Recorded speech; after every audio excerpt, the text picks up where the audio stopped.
pedagoga da Escola Clássica Córrego do Arrozal e eu estou aqui hoje para bater um papo com vocês, para a gente ter uma conversa sobre aprendizado. Como você aprende? Será que nós podemos melhorar os nossos hábitos de estudo?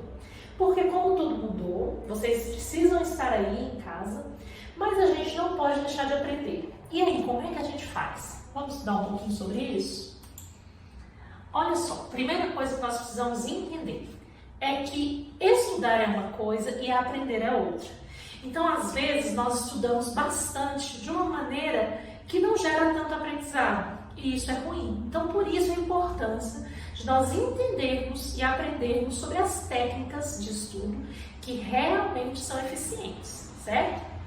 Outra coisa, para eu aprender, existem dois elementos muito importantes que devemos considerar. Primeiramente, o acreditar e o querer. O estudo deve trazer alegria, motivação. Então, eu preciso querer aprender e eu preciso acreditar que eu consigo aprender. Então, se eu não tiver esses dois elementos, dificilmente eu vou ter aprendizado, ok? Bom, quando eu conheço um novo conteúdo e tenho novos estímulos, meu cérebro puxa lá na minha memória aquilo que eu já conheço. Então, eu tenho aquilo que eu conheço e o novo que eu comecei a aprender. Então, o cérebro vai fazer constantes conexões e isso gera aprendizado. Mas, para isso, nós precisamos de repetições inteligentes. O que são repetições inteligentes? A recepção inteligente não tem nada a ver com aquele decoreba que a gente costuma a fazer, né? Sobre o conteúdo. Lê muitas vezes, decora, não é isso, tá? Repetição inteligente tem a ver com raciocínio, com criar novas conexões, tá? Então, quando eu vou repetindo aquele conteúdo, mas de uma forma inteligente, onde eu busco respostas, onde eu crio novos pensamentos e hipóteses, eu gero conhecimento, certo? Outro detalhe importante para a gente entender sobre a aprendizagem. A aprendizagem é um processo contínuo, então nós aprendemos durante toda a nossa vida. Sempre estamos aprendendo algo, desde que nós nascemos até o dia que nós morremos, tá? Então, sempre estamos aprendendo. O bebê aprende, a criança aprende e o adulto aprende, ok? Então, olha só, nós também podemos aprender sozinhos e aprendemos muito com o outro. Isso é comprovado. Então, como nós não estamos na escola, com os nossos professores, com os nossos amigos, o esforço precisa ser ainda maior para que gere aprendizado. Vocês já ouviram falar no ditado vivendo e aprendendo? Pois é, ele define bem o que nós estamos dizendo. O fato de aprendermos nos ajuda a entendermos melhor as coisas que estão ao nosso redor. Nos ajuda a entender melhor as pessoas, a entender melhor os fenômenos da natureza, todos os processos que ocorrem no universo e também a nós mesmos, certo? Quanto mais vivência nós temos, mais nós aprendemos, ok? Diante dessa nova realidade que nós estamos vivendo, que nós não podemos ir à escola, porque nós precisamos preservar a nós e aos nossos queridos, não é isso mesmo? Então nós precisamos pensar em diferentes maneiras de conseguir um aprendizado efetivo, certo? Então, existem técnicas para a gente aprender mais e melhor. Será que você está estudando mesmo de forma correta aí da sua casa? Será que você está conseguindo realmente aprender o conteúdo que o seu professor está passando? Alguns alunos têm questionado, falado, olha, eu estou fazendo, mas eu estou com dificuldade, né? A minha mãe às vezes me ajuda, né? Mas eu ainda estou com dificuldade. Gente, isso é super normal, tá? Nós queremos dizer que esse novo normal que nós todos estamos vivenciando, ninguém imaginava isso, né? Ninguém pensou sobre isso, tá? Essas aulas que nós estamos tendo dessa forma, né, à distância, não é o melhor para nós, mas é o que nós temos no momento. Então, nós precisamos nos apropriar daquilo que nós temos no momento e tentarmos fazer alguma coisa com essa nova realidade, ok? Então, é muito importante que a gente também enxergue isso como uma nova possibilidade de estabelecer conexões, de fazer coisas diferentes, né? Assim como a tia Ellen, por exemplo, né? Poderia estar lá na sala de aula com vocês, conversando sobre isso, dando uma aula legal, trocando algumas ideias. Hoje eu não posso fazer isso, então eu tive que inventar uma nova maneira para ensinar isso para vocês. Olha só, a tia Ellen está aqui gravando essa aula, né, arrumando algumas técnicas diferentes para que vocês possam entender aquilo que eu quero passar, certo? Bom, aqui nós vamos falar sobre 3 tipos de técnicas diferentes. Existem as técnicas de estudo pouco eficazes, aquelas que nós aprendemos pouco com elas. Existem as técnicas moderadas e existem as técnicas muito eficazes. Vamos conhecê-las? As técnicas de estudo pouco eficazes, nós muitas vezes já nos utilizamos delas. E, assim, não é que elas não possam ser utilizadas, mas nós precisamos pensar que se elas são pouco eficazes, então elas me trazem pouco aprendizado. Então eu preciso estar atento àquelas outras técnicas que me trazem mais aprendizado, certo? Se eu ficar utilizando só essas técnicas aqui, o meu aprendizado vai ser bem reduzido. Então olha só como é que são essas técnicas.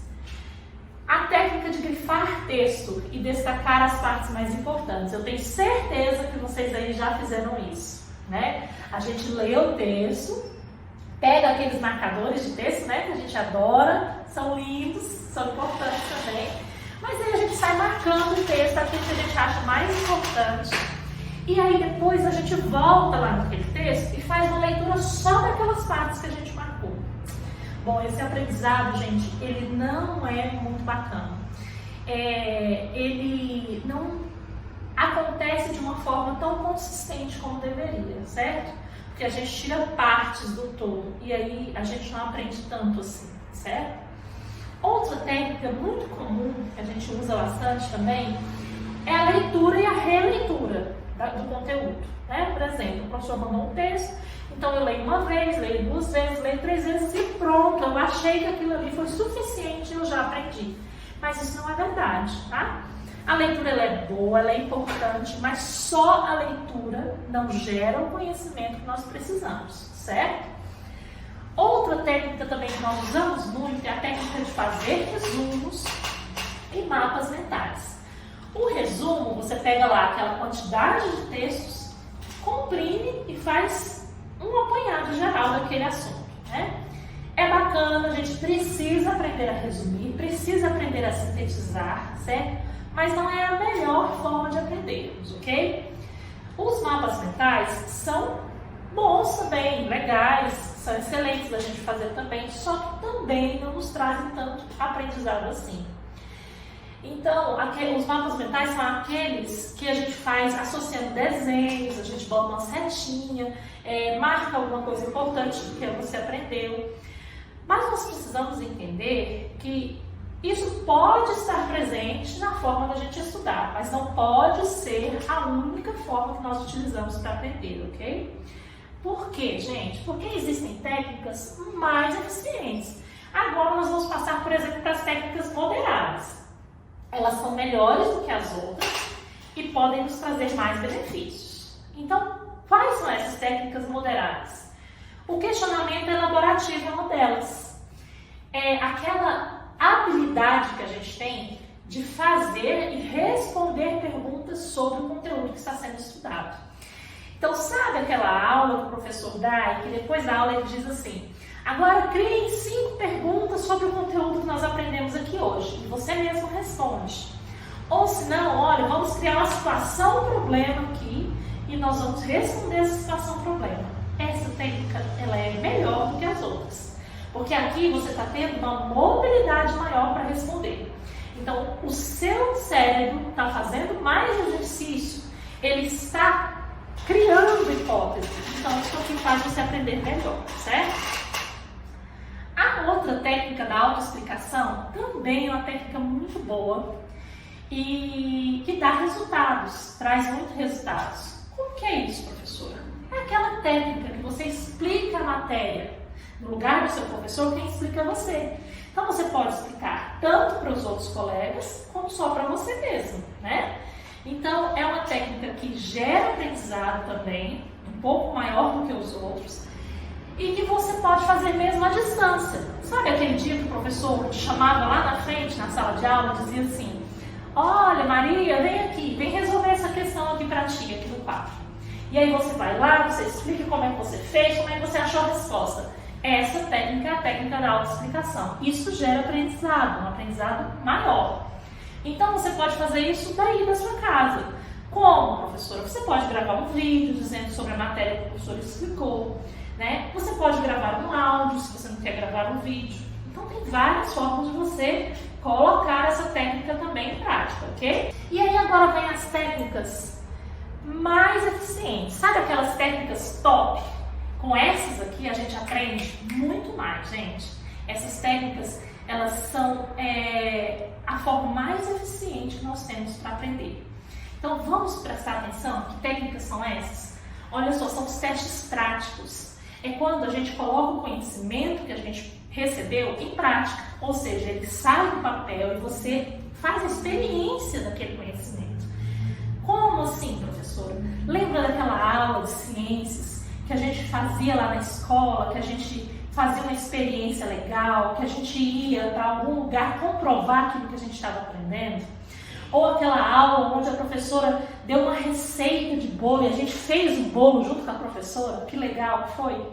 Aquela aula também que o professor ensinou fração e levou lá uma pizza, dividiu com os alunos na sala, isso é experiência, né? Então a gente realmente está vivendo ali aquele conteúdo que a gente aprendeu, a gente está colocando em prática, certo? Isso traz muito conhecimento. Por exemplo, estou ensinando sobre as cores. Então, eu sei que a junção de duas cores forma uma nova cor. Por que eu vou só dizer isso para o aluno? Não, eu vou colocar aqui e nós vamos testar. Eu pego uma tinta, misturo com outra e mostro para ele que dá uma nova cor. Então, isso é teste prático. Você está colocando ali o seu cérebro para funcionar, para testar, certo? E nisso você aprende bastante. Mas existem também matérias que não são tão práticas assim. E essas matérias também podem ser trabalhadas assim? Sim, através dos exercícios. Olha só, quando a matéria for mais teórica, faça muitos exercícios, tá? Coloque o seu cérebro para pensar, para questionar, para pesquisar, para fazer conexões, para analisar as informações, levantar as hipóteses. Isso que gera aprendizado. Essa técnica aqui dos testes práticos, ela é bem conhecida e é bem usada por nós, por exemplo, nas feiras de ciências, nas feiras culturais. Quando vocês põem a mão na massa, vocês vão lá, vocês fazem a experiência, montam a maquete, explicam para o pessoal como é que funciona. Lembram disso? Eu tenho certeza que muitos de vocês já fizeram isso na escola e isso gera muito aprendizado. Então, coloquem isso em prática aí também em casa, né? Então, testem a técnica, o conteúdo que vocês aprenderam em sala. Se tem como você colocar na prática, coloque. Se não tem, faça exercícios, tá? Isso também é prática. Isso também você está fazendo com que o seu cérebro consiga realmente aprender aquele conteúdo. E a última técnica que eu vou falar aqui para vocês é a prática distribuída. Nós também utilizamos essa técnica na escola. Como? Essa técnica consiste em distribuir os estudos ao longo do tempo em pequenas sessões. Alternar entre um conteúdo e outro também ajuda o cérebro a se desenvolver, a fazer ginástica, né? Então, por que nós temos as aulas?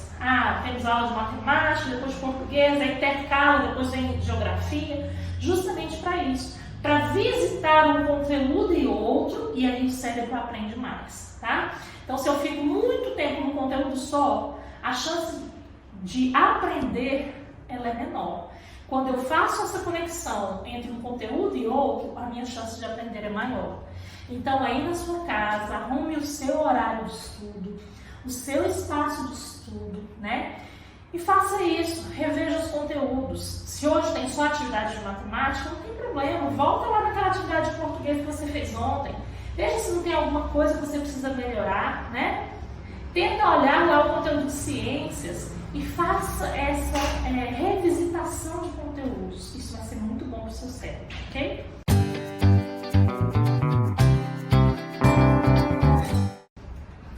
Para terminar a nossa conversa, olha só. vamos deixar bem claro duas coisas importantes. Quanto mais passivo for o seu estudo, menores são as chances de se aprender alguma coisa. Eu conversei esses dias com os meus filhos sobre isso.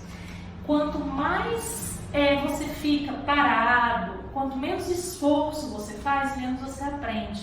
Então, se você está lá assistindo a aula do professor, você está deitado, o seu corpo passa a informação de que você não precisa se esforçar muito.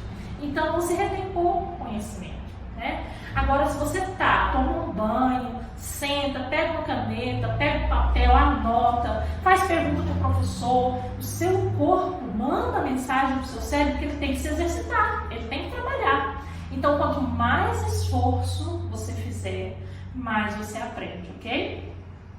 Então, movimente-se, crie, questione, pesquise, leia, desenhe, dê atividade para o seu cérebro. Aquela explicação que o professor deu, eu não entendi. Gente, tem muitos vídeos hoje na internet sobre tudo que a gente quiser pesquisar. Então, se você está tendo lá uma aula que está falando sobre fotossíntese, eu não entendi o que o professor explicou. Vai lá, pesquisa, veja o que está falando na internet sobre aquele assunto, né? Compare com o que o seu professor falou também. Pergunte para o seu professor, eu aprendi isso, se está certo. Então, coloque o seu cérebro para se exercitar. Essa é a melhor forma de você aprender, certo? Depois de tudo isso que eu falei, eu espero que vocês tenham aproveitado alguma coisa, que a forma de você estudar aí na sua casa fique ainda melhor e que traga melhores resultados, tá certo? Um beijo da tia Ellen e também da tia Maria, que me ajudou a fazer tudo isso aqui. E a gente espera realmente que logo, logo nós possamos todos estar juntos na escola para aprendermos novamente juntinhos, tá bom? Enquanto isso, se dedique aí da sua casa.